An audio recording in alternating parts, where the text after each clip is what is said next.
दोस्तों, स्वागत है आपका न्याय की वारिस कहानी के सेकेंड और अंतिम एपिसोड में। अदालत में तनाव चरम पर था।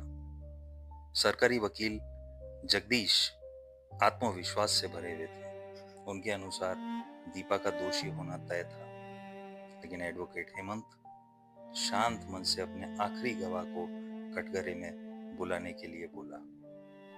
वो था मालिक राम का वफादार मैनेजर सुरेश। सुरेश बहुत घबराया हुआ था। उसकी वफादारी का मुखौटा धीरे धीरे दरक रहा था।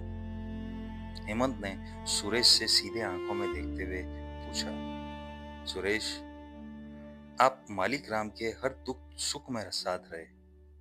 क्या आप जानते थे उनकी पहली पत्नी, जिनका देहांत 25 साल पहले हो गया था, उनकी मौत से ठीक पहले क्या चाहती थी? सुरेश झुंझलाहट में बोले, जनाब, यह सवाल केस से जुड़ा नहीं है। मैं उनकी निजी बातें क्यों जानूंगा? हेमंत, आप जानते थे, क्योंकि आप उस समय एक बच्चे थे और वह आपकी माँ थी। कोर्ट रूम में सन्नाटा छा गया। जगदीश मेहता विरोध करने के लिए खड़े हुए, लेकिन हेमंत की आवाज तेज हो गई। वो बोले, जनाब, सबूत पेश किया जाता है। हेमंत ने वह पुरानी तस्वीर और मालिक राम की पहली पत्नी के नाम से लिखे गए कुछ पत्र पेश किए।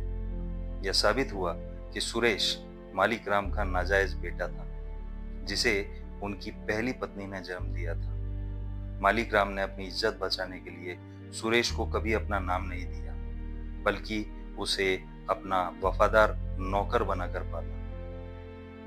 सच्चाई सामने आते ही सुरेश टूट गया। उसके चेहरे पर वफादारी नहीं, वर्षों का जहर और अपमान का दर्द छलक रहा था। हेमंत बोले, सुरेश, तुमने मालिक राम की वफादारी नहीं की, तुमने बदला लिया। तुमने उस पिता से बदला लिया जिसने तुम्हें दौलत के वारिस की जगह एक मैनेजर बना दिया था। लेकिन तुम एक चाल और चल गए। तुम चाहते थे कि हत्या का इल्जाम दीपा पर लगे। एडवोकेट हेमंत ने अदालत को बताया कि सुरेश ने मालिक राम की हत्या के लिए कॉन्ट्रैक्टर किलर को पैसे दिए थे। सुरेश की चाल सुरेश जानता था कि दीपा को मालिक राम की मौत के सदमे से।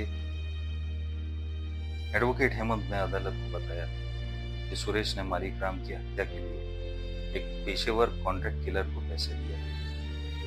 सुरेश की चाल यह थी कि दीपा को मालिक राम की मौत के सदमे में खंजर छूना ही पड़ेगा।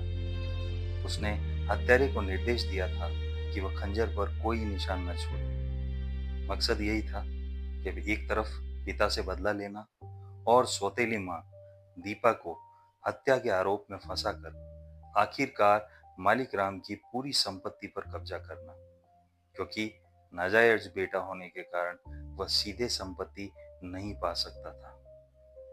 हत्या की रात दीपा जब बेचैनी में घर से बाहर निकली, तो सुरेश ने हत्यारे को अंदर आने का मौका दिया और बाद में दीपा के वापस आने पर उसे खंजर छूने के लिए प्रेरित किया।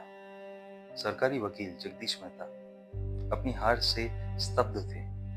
उन्हें एहसास हुआ कि वे केवल सतही सबूत पर भरोसा कर रहे थे और उन्होंने इंसानी रिश्तों की गहराई को नजरअंदाज कर दिया था। हेमंत ने अपनी अंतिम दलील में न्याय की परिभाषा देते हुए कहा, जनाब, यह केस दौलत के लालच का नहीं था, यह था पहचान का लालच। एक बेटे को जब पिता का प्यार, नाम और हक नहीं मिलता, तो वह वफादारी के पीछे जाल बुनता है। दीपा निर्दोष है और कातिल वह है जिसे हमने हमेशा करीब समझा। अदालत ने दीपा को निर्दोष करार दिया। सुरेश को मालिक राम की हत्या की साजिश रचने और सबूत मिटाने के जुर्म में सजा सुनाई गई। एडवोकेट हेमंत ने अदालत से बाहर कदम रखा। न कोई जीत का जश्न, न कोई बड़ी मुस्कान। वह जानते थे कि न्याय जीत गया, लेकिन एक परिवार हमेशा के लिए बिखर गया। एक बार फिर उस सच्चाई के साक्षी बने थे जो अक्सर कानून की किताबों से ज्यादा दिल के अंधेरे कोनों में दफन होती है। वो चुपचाप अपनी कार की तरफ बढ़े, अगली अगली अदालत की लड़ाई के लिए तैयार।